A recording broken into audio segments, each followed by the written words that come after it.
అందరికీ నమస్కారం. ఉద్యోగులు, పెన్షనర్లు, ఉపాధ్యాయులకు సంబంధించిన ప్రతి అప్డేట్, ప్రతి సమస్య పట్ల సపోర్టివ్‌గా వీడియోస్ అయితే వస్తాయి మన ఛానెల్‌లో. తప్పకుండా సబ్స్క్రైబ్ చేసుకోండి. వీడియోస్ అయితే లైక్ చేస్తుండండి. ఇక వివరాలకెళ్తే రేపు ఆంధ్రప్రదేశ్ క్యాబినెట్ భేటీ అయితే జరగబోతుంది. సీఎం చంద్రబాబు నాయుడు అధ్యక్షతన మంత్రిమండలి సమావేశం 4వ తేదీ అంటే బుధవారం ఆహ్, జరుగుతుంది. మరి దీనికి సంబంధించి ఉద్యోగులు, పెన్షనర్లు, ఉపాధ్యాయులైతే మా పట్ల ఎలాంటి కీలక నిర్ణయాలు రాబోతున్నాయి, మరి మాకు అనేక సమస్యలతో సతమతమవుతున్నాం, మరి ప్రభుత్వం వివిధ వర్గాల ప్రజలకు అనేక సంక్షేమ పథకాలు అమలు చేస్తుంది, మరి ఉద్యోగులకు సంబంధించి ఈ క్యాబినెట్ మీటింగ్లో ఎలాంటి నిర్ణయాలు తీసుకుంటారని చెప్పి ఎదురు చూస్తున్నారు. ఇక ఆంధ్రప్రదేశ్ ప్రభుత్వ ఉద్యోగులు మరియు పెన్షన్లకు సంబంధించి డిఏలు పెండింగ్లో ఉన్నాయి. ఇక మధ్యంతర భృతి, ఇంటీరియర్ రిలీఫ్ అయితే ఇంతవరకు మంజూరు చేయలేదు. మరి పీఆర్సీ గడువు కూడా 12వ పీఆర్సీ గడువు కూడా ముగిసి చాలా రోజులైంది. మరి పీఆర్సీ కమిషన్ కూడా ఏర్పాటు చేయలేదు. మరి ఇతర పెండింగ్ బిల్లులు, రిటైర్మెంట్ బెనిఫిట్స్, ఈహెచ్ఎస్, ఇతర ప్రమోషన్లు, ట్రాన్స్ఫర్లు, దీనికి సంబంధించినటువంటి సమస్యల పరిష్కారం కోసం అయితే ఏపీ అంగన్వాడీ ఉద్యోగులు అయితే ఎదురు చూస్తున్నారు. ఇక ప్రధాన డిమాండ్లు చూస్తే పెండింగ్ డిఏలు, ఉద్యోగులకు 4 పెండింగ్ డిఏలను మరి విడుదల చేయాల్సిన అవసరం ఉంది.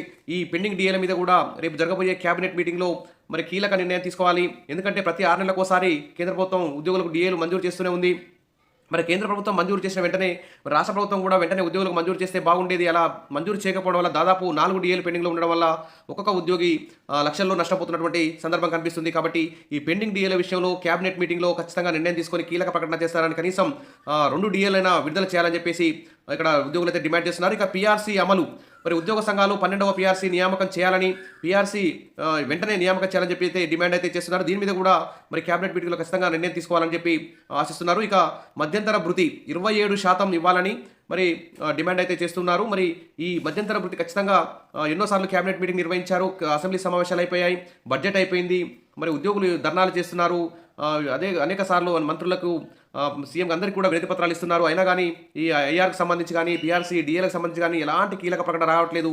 దీనికి సంబంధించి రేపు జరగబోయే క్యాబినెట్ మీటింగ్లో మధ్యంతర భృతి 27% ఇచ్చే విధంగా కీలక ప్రకటన చేయాలని కూడా ఉద్యోగులు అయితే డిమాండ్ చేస్తున్నారు. ఇక పెన్షన్, ఇతర కాంట్రాక్ట్, అవుట్సోర్సింగ్, గ్రామ వార్డు సచివాలయ ఉద్యోగులందరూ కూడా అనేక సమస్యలు ఎదుర్కొంటున్నారు. వారందరికీ కూడా అనేక పరిష్కార మార్గాలు కూడా ఈ కీలక ప్రకటన చేయాలి ఈ క్యాబినెట్ మీటింగ్లో అని చెప్పి కోరుతున్నారు. వెంటనే పీఆర్సీ కమిటీ నియామకం చేసి ఉద్యోగులకు వెంటనే మధ్యంతర భృతి ఇవ్వాలి. ఇది ఒక మెయిన్ ఖచ్చితమైనటువంటి ఫస్ట్ పరిష్కరించాల్సిన డిమాండ్ అని చెప్పుకోవచ్చు. మధ్యంతర భృతి అనేది అతి ముఖ్యమైనది. ఇప్పటి వరకు ప్రభుత్వం నుండి అయితే మరి ఈ మధ్యంతర భృతికి సంబంధించి ఎలాంటి ప్రకటన అయితే రాలేదు. రేపు జరగబోయే క్యాబినెట్ మీటింగ్లో ఈ మధ్యంతర భృతికి సంబంధించి కీలక ప్రకటన చేస్తారని, 12వ పీఆర్సీ కమిషన్ నియమించాలని చెప్పి మరి ప్రభుత్వం క్యాబినెట్లో నిర్ణయం తీసుకోవాలని చెప్పి కోరుతున్నారు.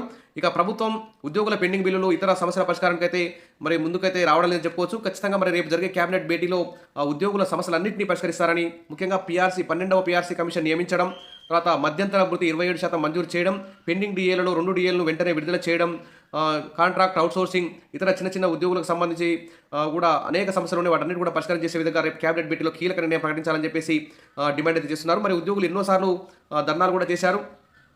మరి ప్రభుత్వానికి ఉద్యమ కార్యాచరణ కూడా మరి ఒకవేళ క్యాబినెట్ మీటింగ్లో పరిష్కరించకపోతే ఖచ్చితంగా మరి సాధారణ ఉద్యోగులందరూ కూడా ఉద్యోగ సంఘాల మీద ఒత్తిడి తీసుకొస్తున్నారు. మరి ఉద్యోగ సంఘాల జేఏసీ కూడా ప్రభుత్వం మీద ఒత్తిడి తీసుకురావాలి.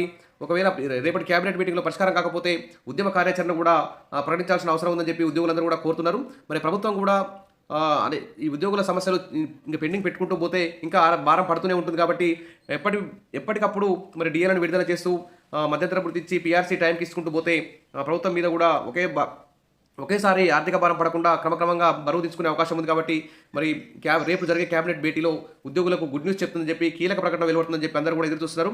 ప్రభుత్వం ఆ దిశగా మరి చర్యలు తీసుకుంటుందని, క్యాబినెట్ మీటింగ్లో ఉద్యోగుల పట్ల సానుకూల నిర్ణయం వస్తుందని చెప్పి కోరుకుందాం. Wish all the best. మరిన్ని అప్డేట్స్ కోసం మన ఛానల్ని సబ్స్క్రైబ్ చేసుకోండి, వీడియోస్ అయితే లైక్ చేస్తుండండి. Thank you.